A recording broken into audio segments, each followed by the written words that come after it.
नमस्कार बच्चों, कैसे हैं आप सब? आशा करती हूँ आप सभी अच्छे होंगे, स्वस्थ होंगे, खुश होंगे और अपनी पढ़ाई भी अच्छे से कर रहे होंगे। तो जैसा कि आप सभी जानते हैं, मैं हूँ आपकी हिंदी की अध्यापिका और मैं स्वागत करती हूँ आप सभी का आईसीटी वर्चुअल क्लासरूम में। और आज हम यहाँ पर एकत्रित हुए हैं पढ़ने के लिए क्लास 11th की हिंदी। क्लास 11th की हिंदी में हम पढ़ रहे हैं हमारी आरोह पाठ्य पुस्तिका भाग 1 का काव्य खंड का पाठ 2 यानी कि चैप्टर 10 हम पढ़ रहे हैं आपकी आरोह पाठ्य पुस्तिका के अनुसार।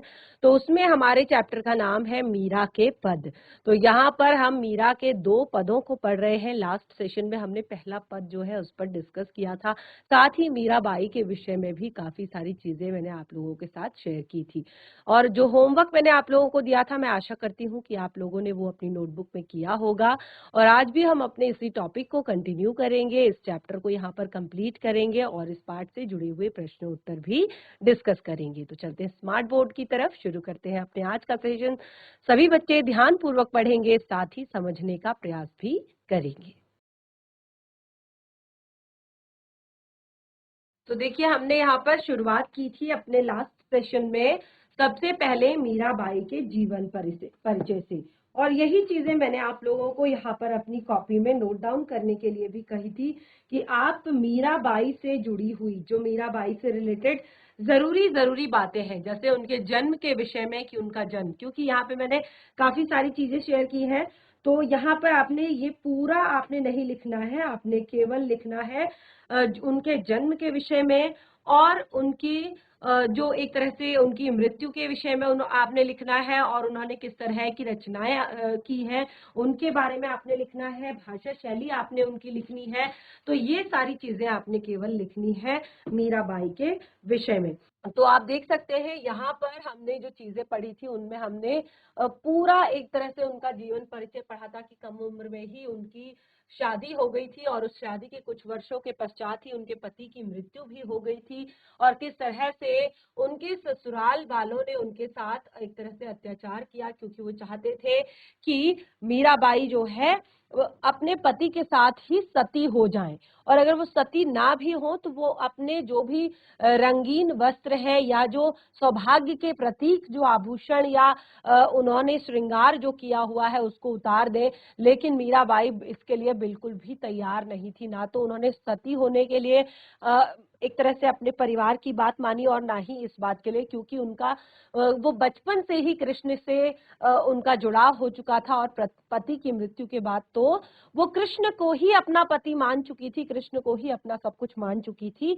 और इस कारण उन्होंने ये सब चीजों से मना कर दिया, और एक तरह से जितनी भी अत्याचार उनके परिवार ने उनके साथ किए, तो इससे उनका पारिवारिक जीवन से मन जो है विरक्त हो गया।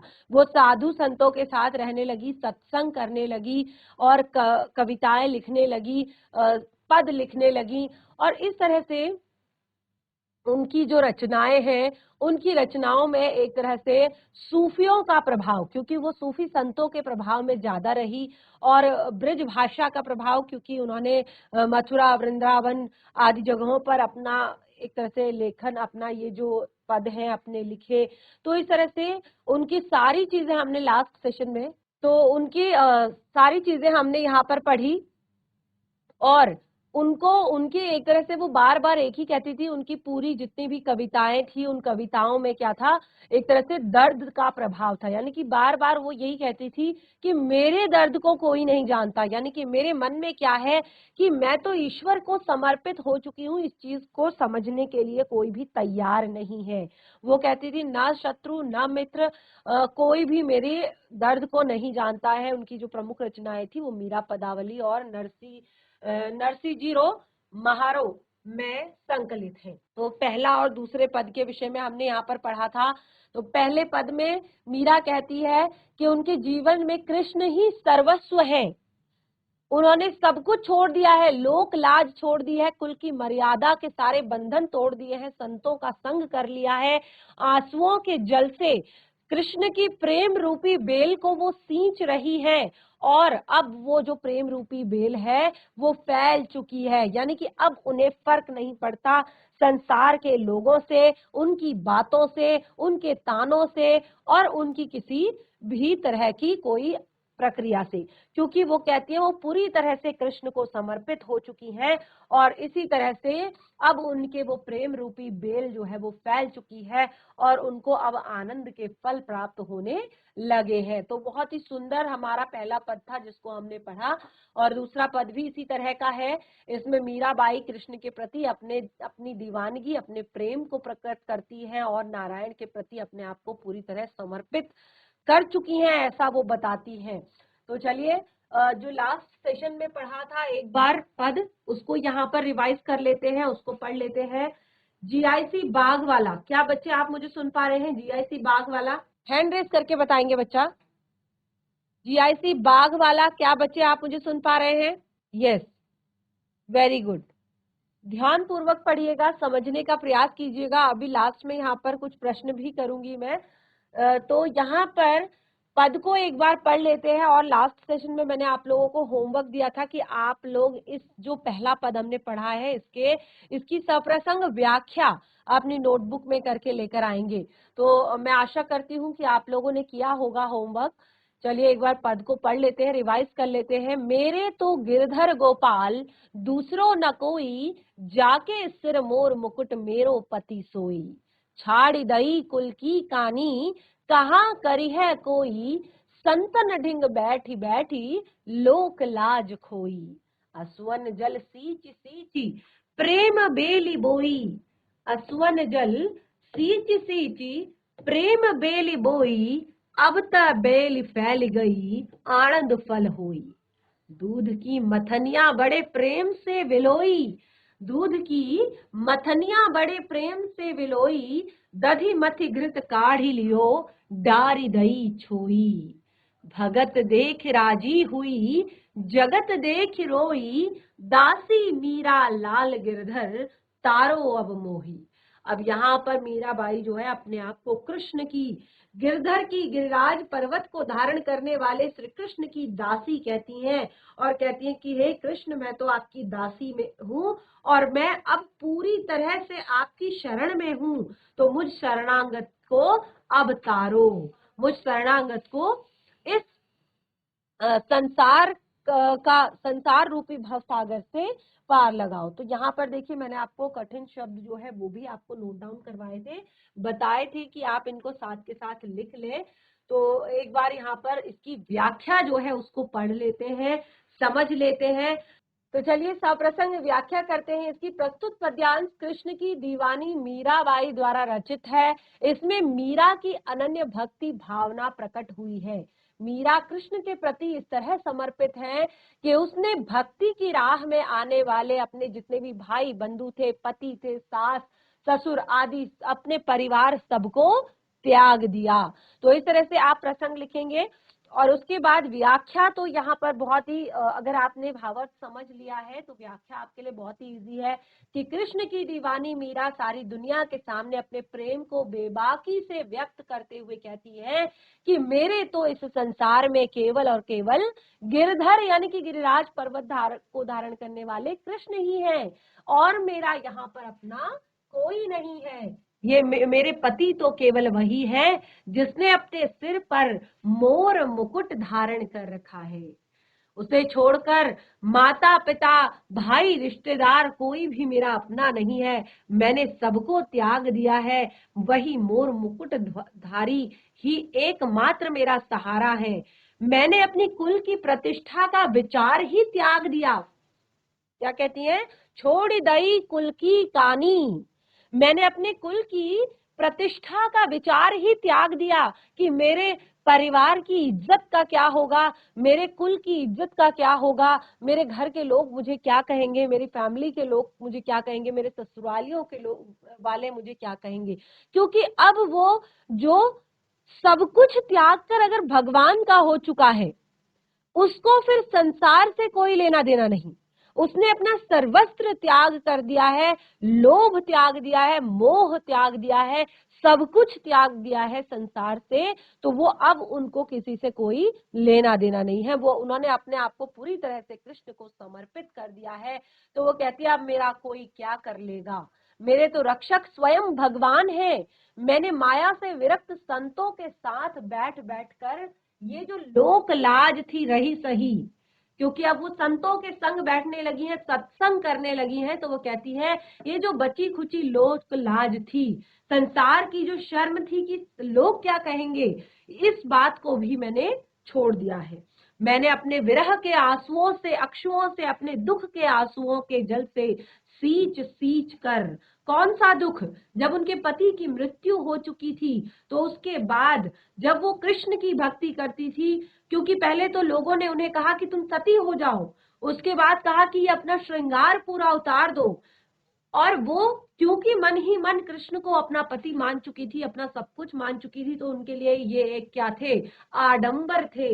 देखिए इससे पहले का जो हमने चैप्टर पढ़ा, आपने देखा कि उसमें किस तरह से कबीर दास जी ने सारी जो बातें हैं उनको एक बाह्य आडंबर बताया है और कहा है कि ईश्वर को हम केवल सहज भाव से प्राप्त कर सकते हैं, केवल सहजता से हम ईश्वर को प्राप्त कर सकते हैं। तो सेम यहाँ पर मीराबाई भी कहती हैं कि मैंने अपने विरह के आंसुओं के जल से सींच सींच कर अपने प्रेम रूपी बेल को परिश्रम से बोया है, और अब जब ये बेल पूरी तरह से फैल गई है और इसमें आनंद रूपी, क्योंकि अब उन्हें कृष्ण की भक्ति में ही आनंद आने लगा है, अब वो संसार को भूल चुकी है, अब उनका एक परम ध्येय जो है वो कृष्ण है, और इसीलिए वो कहती है अर्थात मैंने रो रो कर कृष्ण को प्राप्त किया है, बहुत सारी दुखों को झेल कर मैंने कृष्ण को प्राप्त किया है, और अब तो मैं इसमें पूरी तरह से डूब चुकी हूँ, यानी कि इसमें मुझे अब आनंद आने लगा है, और इस प्रेम को मन में अच्छी तरह अब मैंने बसा लिया है,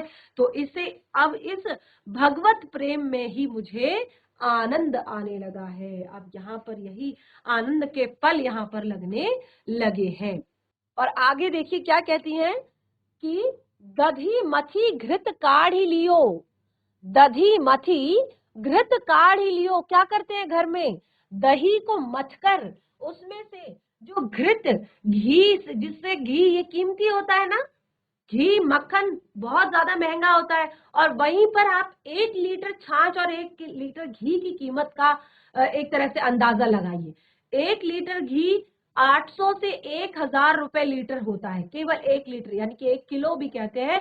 1 लीटर घी 800 से 1000 रुपए लीटर या किलो होता है, और वहीं पर छाछ, मट्ठा जो है वो आपको 15 से 20 रुपए लीटर मिल जाएगा आराम से। 15 से 20 रुपए लीटर आपको मट्ठा मिल जाएगा, छाछ मिल जाएगा। तो सोचिए क्या वैल्यू है घी की के सामने इस मट्ठे की, क्या वैल्यू है घी के सामने इस मट्ठे की। तो उसी के साथ तुलना की है यहाँ पर मीराबाई ने, कहती है मैंने दूध की मथनी, दूध में मथनी डालकर, कौन सी मथनी, अपनी भक्ति रूपी, कृष्ण रूपी दूध में अपनी भक्ति रूपी मथनी डालकर उसे बड़े प्रेम से विलोया है, और उसमें से मैंने कीमती, जो कीमती था, मक्खन निकाल लिया है, यानी कि जो मेरे लिए जरूरी था, जो सबसे महत्वपूर्ण था, वो मैंने निकाल लिया है। अब केवल जो संसार रूपी छाछ है वो केवल बची है। यानी कि उन्होंने क्या किया, सबसे पहले उन्होंने संसार का चिंतन और मंथन किया, संसार के बारे में देखा, संसार के बारे में सोचा, संसार का मंथन किया, लास्ट में उन्होंने पाया कि सब कुछ जो है भगवत भक्ति, भगवान की भक्ति, ईश्वर की भक्ति, ये लोभ मोह काम क्रोध कुछ नहीं है, ये सब यहीं रह जाना है। कितनी भी माया इकट्ठी कर लो, कितना भी संसाधन इकट्ठे कर लो, कितनी भी जमीन जोड़ लो, कितने भी घर में एक तरह से गाड़ियां खड़ी कर लो, ये सब कुछ यहीं रह जाना है। कितने भी मित्र बना लो, कितने भी संबंधी बना लो, ये सब यहीं रह जाने हैं। साथ में अगर कुछ जाना है तो वो जाना है तुम्हारी भगवत भक्ति, जो तुमने अच्छे काम किए हैं, जो तुमने सत्संग किया है, जो तुमने परोपकार किया है, जो तुमने दूसरों की भलाई की है, वही अपने साथ जाना है। तो वो कहती है कि मैंने ये सारा मंथन किया और लास्ट में मैंने पाया कि भगवत भक्ति ही संसार का सार है, और उसे मैंने अपना लिया। सांसारिकता एक निसार छाछ के समान है, यानी कि जिसकी कोई वैल्यू नहीं है, जिसका कोई महत्व नहीं है, उसे जो चाहे अपनाए, मुझे कोई लेना देना नहीं। वो कहती है मैं भक्तों को देखकर प्रसन्न होती हूँ और जगत की सांसारिकता के जाल को मैं फंसा हुआ देखकर रोती हूँ। जब मैं देखती हूँ कि पूरा संसार जो है लोभ में फंसा हुआ है, मोह में फंसा हुआ है, तो मैं रोती हूँ। दासी मीरा अपने अपने आप को कृष्ण की दासी कहती हैं और प्रभु से प्रार्थना करती हैं, हे गिरधारी कृष्ण, अब मैं आपकी सेविका हूँ, अब मैं आपकी दासी हूँ, मेरा उद्धार करो और मुझसे और प्रतीक्षा ना करवाओ। तो इस तरह से हमारा पहला पद यहाँ पर क्लियर होता है। देखिए यहाँ पर कुछ विशेष है, जैसे मीरा का कृष्ण प्रेम अनन्य है, वह पूरी तरह से कृष्ण को समर्पित है। संसार की निसारता प्रकट करते हुए प्रकट करती हुई मीरा भक्ति को सार तत्व मानती है और संसार को असार मानती हैं। मीरा ने विरह की पीड़ा सहकर भक्ति को प्राप्त किया है। यह पद संगीत, लय और मधुरता के कारण बहुत ही मनोरम है और मीरा अपने पदों को स्वयं ही गाया करती थी। प्रेम बेल आनंद फल, इसमें रूपक अलंकार है। दूध की मथनिया बड़े प्रेम से विलोई में अन्योक्ति अलंकार है। गिरधर गोपाल मोर मुकुट लोक लाज में अनुप्रास अलंकार है। बैठी बैठी सींच सींच में पुनरुक्ति प्रकाश अलंकार है। कृष्ण के अनेक नामों के कारण ये काव्य बहुत ही सुंदर बन पड़ा है, जैसे गिरधर, गोपाल, लाल, ठीक है। और सबसे मेन चीज यहाँ पर है भक्ति रस और शांत रस। तो देखिए आपके लिए किसी भी काव्य को समझने के लिए व्याकरण कितनी ज्यादा जरूरी होती है वो आप यहाँ पर देखेंगे। तो आप क्लास 10th तक ही आपने व्याकरण पढ़ी, क्लास 11th में आपके पास व्याकरण मुझे लगता है कि सब्जेक्ट में नहीं है। तो यहाँ पर आपको अलंकार, आपके रस और यहाँ पर बहुत सारी चीजें जो हैं आपको हमेशा याद होने चाहिए। तो अगर आपको लगता है कि आपको अलंकार पढ़ने हैं, रिवाइज करने हैं, रस पढ़ने हैं, तो इसके लिए भी आप मुझे बता दीजिएगा यदि कोई भी आपको डाउट हो, क्योंकि अगर आप किसी भी कविता को समझना चाहते हैं तो आपको ये चीजें याद होनी चाहिए। कुछ अर्थ ग्रहण संबंधित प्रश्न है। मीरा यह क्यों कहती है कि दूसरों न कोई, ऐसा क्यों कहती है कि दूसरा मेरा कोई नहीं है? तो मुझे लगता है बहुत आसानी से आप इसका उत्तर दे सकते हैं। यदि किसी बच्चे को इस प्रश्न का उत्तर पता हो तो एक बार हैंड रेज करें प्लीज। मीरा क्यों कहती है कि दूसरों न कोई, मेरे तो गिरधर गोपाल, चलिए मैं लाइन कंप्लीट कर देती हूँ। मेरे तो गिरधर गोपाल दूसरों न कोई, ऐसा मीरा क्यों कहती है? फटाफट से बहुत ही सरल 3 प्रश्नों के उत्तर। मीरा यह क्यों कहती है दूसरों न कोई, मीरा किसके प्रति समर्पित है और क्यों, मीरा किसे देखकर? तीनों प्रश्नों को नोट कीजिए, ये आपके लिए होमवर्क है। फटाफट नोट कीजिए तीनों प्रश्नों को। नेक्स्ट सेशन में सबसे पहले इन्हीं तीनों प्रश्नों का उत्तर मैं आप लोगों से लूंगी और उसके बाद फिर मैं आगे कंटिन्यू करूंगी। चलिए फटाफट नोट कीजिए, जल्दी फटाफट नोट कीजिए तीनों प्रश्नों को। मीरा यह क्यों कहती है दूसरों न कोई, मीरा किसके प्रति समर्पित है और क्यों, मीरा किसे देखकर रोती है और क्यों? अगर ये 3 प्रश्न आपको आ जाते हैं तो आपको पहले पद का सार पूरी तरह से क्लियर है, इसका ये अर्थ है। चलिए फटाफट नोट कीजिए। यदि एक बच्चे ने भी नोट डाउन कर लिया हो तो हैंड रेज कर दीजिएगा, क्योंकि हमें आगे टॉपिक कंटिन्यू करना है। मीरा यह क्यों कहती है कि दूसरों न कोई, मीरा किसके प्रति समर्पित है और क्यों, मीरा किसे देखकर रोती है और क्यों? यदि क्लास में एक बच्चे ने भी नोट कर लिया हो तो हैंड रेज कर दीजिए, बाकी बच्चे उस बच्चे से देखकर लिख लेंगे। यस, जीआईसी बाग वाला में बॉयज ने नोट डाउन कर लिया है पीछे। यस, गर्ल्स ने भी। बच्चा बाकी बच्चे जिसने नोट डाउन कर लिया है वो दूसरे बच्चों से देखकर लिख लेंगे। अगला पद है, एक बार थोड़ा सा इसको पढ़ लेते हैं, उसके बाद आगे नेक्स्ट सेशन में टॉपिक कंटिन्यू करेंगे। पग घुंघरू बांधी मीरा नाची। देखिए बहुत ही सुंदर सा, बहुत ही प्यारा सा पद है। पग घुंघरू बांधी मीरा नाची, मैं तो मेरे नारायण सू आप ही हो गई सांची। देखिए कितनी सुंदर यहाँ पर एक तस्वीर भी है जिसमें मीराबाई जो है अपने ही पदों पर कृष्ण के प्रेम में तल्लीन होकर, कृष्ण के प्रेम में मग्न होकर नाच रही है और क्या कह रही है, मेरे तो गिरधर गोपाल मैं तो मेरे नारायण सू आप ही हो गई सांची, लोग कहे मीरा भई बांवरी, लोग कहे मीरा भई बावरी, न्यात कहे कुल नासी। बहुत ही सुंदर पंक्तियां मीराबाई की। पग घुंघरू बांधी मीरा नाची, मैं तो मेरे नारायण सू आप ही हो गई सांची, लोग कहे मीरा भई बावरी, न्यात कहे कुल नासी, विष का प्याला राणा भेजा, पीवत मीरा हासी। बहुत ही सुंदर पंक्तियां। विष का प्याला राणा भेजा, पीवत मीरा हासी, मीरा के प्रभु गिरधर नागर, सहज मिले अविनाशी। बहुत ही सुंदर पंक्तियां। मीरा के प्रभु गिरधर नागर, सहज मिले अविनाशी। तो देखिए यहाँ पर पग अर्थात पैर, घुंघरू बांधी अर्थात घुंघरुओं को बांधकर, मैं तो मेरे नारायण अर्थात ईश्वर अर्थात कृष्ण, आप ही यानी कि अपने आप ही हो गई साची अर्थात सच्ची, लोग कहे मीरा भई, भई अर्थात हो गई, बावरी, बावरी अर्थात बावली हो गई है, पागल हो गई है, न्यात कहे कुल नासी।